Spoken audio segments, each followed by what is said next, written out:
आज देश के जाने माने उद्योगपति रतन टाटा का अंतिम संस्कार किया जाएगा। बीती रात मुंबई के ब्रीच कैंडी अस्पताल में 86 साल की उम्र में उनका निधन हो गया, लेकिन उनके जाने से पूरे देश में शोक की लहर दौड़ गई। खबर मिलते ही महाराष्ट्र के मुख्यमंत्री एकनाथ शिंदे, डिप्टी सीएम देवेंद्र फडणवीस और रिलायंस इंडस्ट्रीज के चेयरमैन मुकेश अंबानी भी पहुंचे थे। आज उनके अंतिम संस्कार में देश की तमाम जानी मानी हस्तियां भी पहुंचेंगी। देश के बड़े उद्योगपति, भारत के अनमोल रत्न रतन टाटा अब हमारे बीच नहीं रहे। करोड़ों लोगों के दिल में रहने वाले रतन टाटा ने इस दुनिया को अलविदा कह दिया। युवाओं की उम्मीद के प्रतीक रहे रतन टाटा ने आखिरी सांस ली तो पूरा देश गमों के सागर में डूब गया। रतन टाटा चले गए, लेकिन वो हमेशा हमारे दिलों में रहेंगे। देश ने एक महान और दूरदर्शी व्यक्ति को खो दिया है, जिसने आधुनिक भारत की राह को दोबारा परिभाषित किया। वो 86 साल की उम्र में दुनिया को अलविदा कह गए, लेकिन ये देश उन्हें कभी नहीं भूल पाएगा। उन्होंने देश और आम लोगों के लिए कई ऐसे काम किए जिसके लिए उन्हें हमेशा याद किया जाता रहेगा।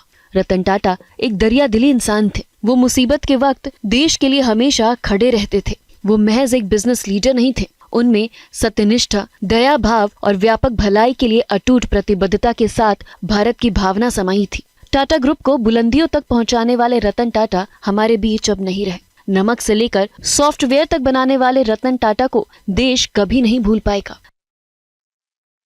रतन टाटा का जन्म 28 दिसंबर 1937 को मुंबई में हुआ था। उनके पिता का नाम नवल टाटा और मां का नाम सुनी टाटा था। टाटा समूह के फाउंडर जमशेदजी टाटा रतन टाटा के परदादा थे। रतन टाटा के माता पिता 1948 में अलग हो गए थे। उस समय उनकी उम्र सिर्फ 7 साल की थी, जिसके बाद उनका पालन पोषण उनकी दादी नवाजबाई टाटा ने की। रतन टाटा ने खुद बताया था कि उनका और उनके सौतेले भाई का लालन पालन उनकी दादी ने किया था। उन्होंने बताया कि उनकी दादी एक अनुशासित महिला थी और उन दोनों भाइयों को कड़े नियमों का पालन करना सिखाया था।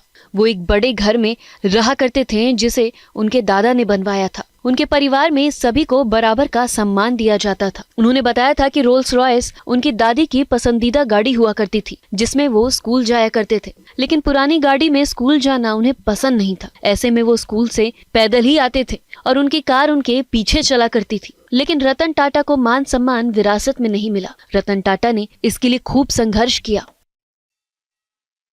रतन टाटा का जीवन संघर्षों से भरा रहा। उनकी दादी का उनके जीवन पर बहुत बड़ा प्रभाव रहा। उनकी दादी उनकी पहली गुरु थीं, जिन्होंने उन्हें शिक्षा की अहमियत को समझाया। रतन टाटा ने भी शिक्षा और कड़ी मेहनत की बदौलत एक ऐसा मुकाम हासिल किया जिसकी चर्चा उनके जाने के बाद भी की जा रही है। रतन टाटा ने शुरुआती पढ़ाई मुंबई और शिमला में की और आगे की पढ़ाई के लिए वो अमेरिका चले गए।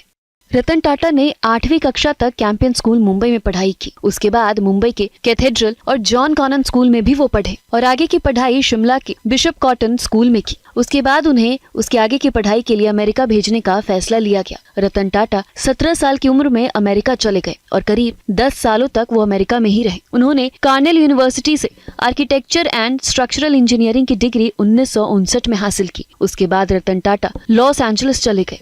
रतन टाटा ने एक इंटरव्यू के दौरान बताया था कि कार्नेल का ठंडा मौसम उन्हें कभी पसंद नहीं आया, जिसकी वजह से उन्होंने लॉस एंजलिस जाने का फैसला किया था और करीब 3 सालों तक वो लॉस एंजलिस में ही रहे।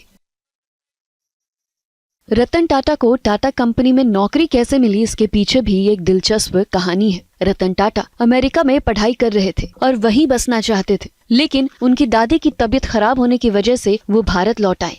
भारत लौटने के बाद उनके पास IBM कंपनी से जॉब ऑफर था, जिसे वो स्वीकार करने का मूड बना चुके थे। लेकिन JRD टाटा इस फैसले से खुश नहीं थे। उन्होंने साफ कह दिया था कि भारत में रहते हुए तुम IBM में नौकरी नहीं कर सकते। जिस वक्त उन्हें फोन आया वो IBM के ऑफिस में ही थे। उनसे तुरंत बायोडाटा मांगा गया, लेकिन उस वक्त उनके पास उनका बायोडाटा नहीं था। ऑफिस में एक इलेक्ट्रिक टाइपराइटर था, जिससे उन्होंने वहीं बैठकर अपना रिज्यूमे बनाया और उन्हें भेज दिया। उसके बाद उन्हें 1962 में टाटा में नौकरी मिली। शुरुआती 6 महीने टेल्को में काम करना पड़ा, जो कि वर्तमान में टाटा मोटर्स है। उसके बाद ही 1963 में उन्हें टिस्को में ज्वाइन कराया गया, जो कि अब टाटा स्टील्स है। उनके कार्यकाल में टाटा ग्रुप ने बहुत तरक्की की। 1991 में उन्हें टाटा सन्स का चेयरमैन बनाया गया। इस दौरान उन्होंने टाटा ग्रुप्स को पूरी तरह से ही बदल डाला।